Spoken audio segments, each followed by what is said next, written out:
జనముకు భీమాతో ధీమా అందించెను. పెట్టుబడులు తెచ్చి పేరైన రంగాల్లో ఉపాధవకాశాలు పెంచెను.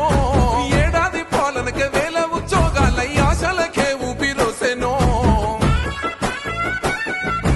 ప్రత్యక్షంగా ప్రజావానైనవో సాక్ష్యమై స్వయంగా నిలబడ్డావో ముసలి ముతుకో బతుకులా సరవో వెనుకబడ్డ పల్లె భరోసవో కష్టాన్ని నమ్మిన జనముకు ఎనలేని సేవనందించినవో సబ్బండ జనమేలు కలిసినవో అన్నో రేవంత్ అన్నా.